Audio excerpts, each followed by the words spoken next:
نماز میں خنجر لگا، نماز فجر کی نماز پڑھاتے، اب ایک دم گرے، وہ چھپا ہوا تھا ابو لولو مجوسی، اس نے 7 وار کیے خنجر کے پیٹ میں، تو اب گرے، تو پہلی صف والوں کو تو پتہ تھا، پیچھے نہیں، تو عبد الرحمن بن عوف لپک کے آگے مصلی پہ کھڑے ہو کے نماز شروع کرتے، اور چند آدمی اس کو پکڑنے کے لیے بھاگے، پھر اس نے آگے جا کے اپنے آپ کو خنجر مار کے اس نے خودکشی کر لی، اٹھا کر مکان پر لے گئے، دودھ پلایا گیا تو وہ آنتوں سے باہر نکل گیا، کہنے لگے موت کا پیغام آ گیا ہے، تو اپنے بیٹے کو بلایا کہ بیٹا جا کر اماں جان عائشہ سے کہو کہ عمر امیر المومنین نہ کہنا، اب میں امیر المومنین نہیں ہوں، کہنا کہ عمر بن خطاب اپنے دونوں ساتھیوں کے ساتھ قبر کی جگہ چاہتا، اگر مجھے اجازت مل جائے تو مجھے وہاں دفن کرنا، اگر اجازت نہ ملے تو مجھے عام قبرستان میں دفن کر دیں۔ عبداللہ بن عمر تشریف لے گئے تو اماں عائشہ بیٹھی رو رہی تھی، کہ اماں جان میرا باپ عمر بن خطاب اجازت چاہتا ہے قبر کی اپنے دونوں ساتھیوں کے ساتھ، تو حضرت عائشہ رضی اللہ تعالیٰ عنہ رونے لگی، پہلے بھی رو رہی تھی، کہا عبداللہ یہ جگہ تو میں نے اپنے لیے رکھی ہوئی تھی کہ میں اپنے خامند اور باپ کے ساتھ میں بھی ایک کونے میں سو جاؤں گی، لیکن اگر عمر کی خواہش ہے تو اس جگہ کا عمر مجھ سے زیادہ حقدار۔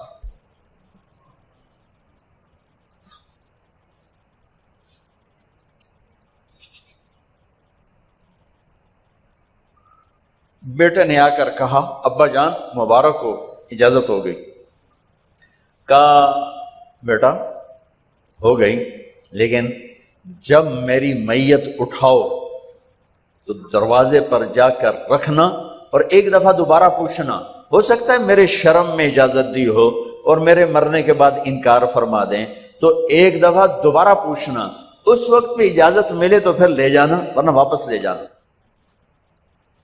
حضرت علی اور حضرت حسن تشریف لائے جس دن انتقال ہو رہا ہے، تو گھبراہٹ دیکھی تو حضرت علی نے فرمایا عمر موت سے ڈر گئے ہو؟ کہ نہیں موت سے نہیں ڈرا، موت کے بعد کیا ہوگا اس سے ڈر گیا۔ یہ کون کہہ رہا ہے؟ میرے بعد کوئی نبی ہوتا تو عمر ہوتا، یہ وہ کہہ رہا ہے۔ یہ کون کہہ رہا ہے؟ آپ نے کہا آج رات میں جنت میں گیا تھا، میں نے ایک بڑا خوبصورت محل دیکھا، سونے چاندی زمرد یاقوت موتیوں کا، میں نے کہا یہ کس کا ہے؟ تو مجھے کہا گیا یہ آپ کے غلام عمر بن خطاب کا ہے۔ کون کہہ رہے ہیں؟ موت کے بعد جو ہوگا اس سے ڈر رہا ہوں۔ کہ آپ مسجد میں انٹر ہوئے، مسجد میں ایسے لوگ تھے، ادھر ابو بکر تھے اور ادھر عمر تھے، ہاتھ دیو، آپ نے یوں ہاتھ پکڑ لیا، دونوں کے ایسے ہاتھ پکڑ لیے، ادھر ابو بکر ادھر عمر، کہ مجھے دیکھ رہے ہو؟ کہ جی، کہ قیامت کے دن میں ایسے اٹھوں گا کہ میرے ادھر ابو بکر ہوگا اور ادھر میرے عمر ہوگا۔ یہ عمر کہہ رہے ہیں موت سے نہیں ڈرا ہوں، موت کے بعد کیا ہوگا اس پہ ڈر رہا ہوں۔ تو حضرت علی نے فرمایا کیوں ڈرتے ہو؟ میں گواہی دیتا ہوں، میں نے کئی دفعہ اللہ کے محبوب سے سنا کہ جنت کے بڑی عمر کے، ایک تو نا جنت کے نوجوانوں کے سردار، وہ تو حسن حسین ہیں، میں نے کتنی دفعہ سنا اللہ کے نبی سے کہ جنت میں بڑی عمر کے لوگوں کے سردار ہیں ابو بکر اور عمر۔ تو آپ نے کہا قیامت کے دن گواہی دو گے؟ آپ نے کہا، حضرت علی نے کہا میں بھی گواہی دوں گا، میرا بیٹا حسن بھی گواہی دے گا۔ وہ حضرات تشریف لے گئے تو موت کی آہٹ کو محسوس کیا تو بیٹے کی گود میں سر تھا عبداللہ بن عمر کا، بیٹا مجھے زمین پہ لٹا۔ انہوں نے یہاں سے ہٹا کر یہاں سر رکھ دیا، وہ حق سنا نہیں کیا کہہ رہا ہوں، زمین پہ ڈال دیں۔ ان کا جی نہیں چاہ رہا تھا کہ کیا کہہ رہا ہوں، زمین پہ ڈالو۔ انہیں آگے کر دے، خود پیچھے ہو کے اپنا چہرہ مٹی میں یوں رکھ لیا اور مٹی میں منہ ملنے لگے ایسے، اور کہہ رہا ہے ویل ویل لک یا عمر ان لم یغفر لک عمر ان لم یغفر لک ربک، اے عمر اگر تیرے رب نے آج تجھے معاف نہ کی تو تو ہلاک ہو۔ ویل لک ولأمک ویل لک ولأمک یا عمر ان لم یغفر لک ربک، عمر اگر آج تجھے اللہ نے معاف نہ کی تو تو ہلاک ہو۔ اتنے بڑے مقام والے 1,24,000 میں ایک آدمی ہے مراد، جسے مانگا گیا ایک آدمی، یا اللہ عمر دے دے میرے اسلام کی بلندی کے لیے۔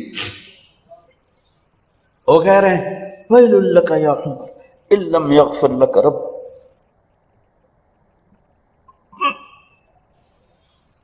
اے عمر تو برباد ہو گیا اگر تیرے رب نے تجھے معاف نہ کی۔ یہ کہتے کہتے کہتے کہتے جان نکل گئی۔ صہیب رضی اللہ عنہ نے آپ نے وصیت فرمائی تھی میرا جنازہ صہیب پڑھائے، رومی، جنازہ پڑھایا گیا، کندھوں پہ اٹھایا گیا، اور آ کر اماں جان عائشہ رضی اللہ عنہ کے دروازے پر عبداللہ بن عمر، باقی تو کوئی پتہ نہیں تھا کسی کو، گوے ٹھہر جاؤ جنازہ یہاں رکھ دو۔ پھر آگے بڑھے، دستک دی، اماں جان میرا باپ عمر بن خطاب دروازے پہ پہنچ چکا ہے، اندر آنے کی اجازت ہے۔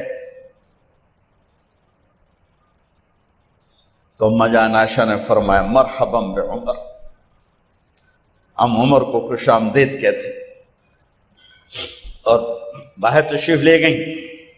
وہیں حجرہ مبارک میں قبر کھودی گئی تو عبداللہ بن عباس فرماتے ہیں کہ میرے کندھے پر کسی نے ہاتھ رکھا تو میں نے یوں پیچھے مڑ کے دیکھا تو جناب امام المتقین حضرت علی کھڑے ہوئے رو رہے تھے اور فرما رہے تھے عمر مجھے پتا تھا تیرے سوا یہاں کوئی نہیں آ سکتا، مجھے پتا تھا یہاں تو ہی آئے گا اور کوئی نہیں آ سکتا، چونکہ میں نے ہزاروں دفعہ سنا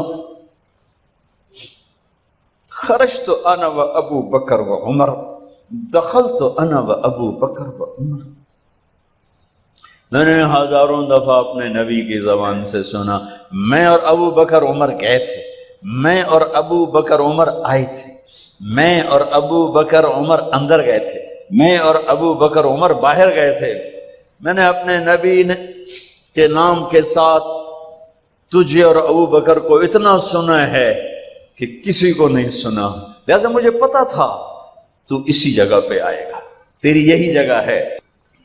میرے بھائی بہنوں، یہ وہ لوگ ہیں جنہوں نے رضی اللہ عنہ کا ٹائٹل جیتا اور پھر روتے روتے مر گئے۔ مجھے کیا خبر کیا ہونے والی، اب کو کیا خبر کیا ہونے والی، بے شک میرا رب رحیم ہے، وہ اس کے رحم کے تو فعلی کام بنے گا، کیڑیاں تقریراں تے کیڑے علم، کیڑیاں نمازاں تے کیڑیاں تجدہ، کم تو اس کی رحمت پر بنے گا، پر یہ اعمال اس کی رحمت کو لینے کا راستہ ہیں۔ یہ بھی ٹھیک نہیں ہے کہ اللہ غفور الرحیم ہے آپ ہی معاف کرے گا، یہ یزید اور حسین کو برابر تو نہ کر، آل رسول کی بوٹی بوٹی نوچ دی جائے اس کی رضا کو ڈھونڈنے کے لیے۔ وہ نہیں کہہ سکتے تھے اللہ بڑا غفور الرحیم۔ اس لیے بھائی بہنوں، معاملہ بے شک اللہ کی ذات سے ہے، بڑا کریم ہے، آنسو دیکھنا چاہتا ہے، ندامت دیکھنا چاہتا ہے۔ کون ہے جس سے گناہ نہیں ہوتی؟ کون؟ میں اسے انسان ماننے کے لیے تیار نہیں، یا تو وہ کوئی فرشتہ ہے یا نبی ہے، نہ نبی آ سکتا ہے نہ ہم فرشتے ہیں، وہ انسان ہی نہیں جس سے خطا نہ ہو۔ لہذا میں اپنے رب کی قدرت پہ قربان جاؤں، رحمت پہ قربان جاؤں کہ اس نے توبہ کے لیے نہ عمر کی قید نہ عدد کی قید.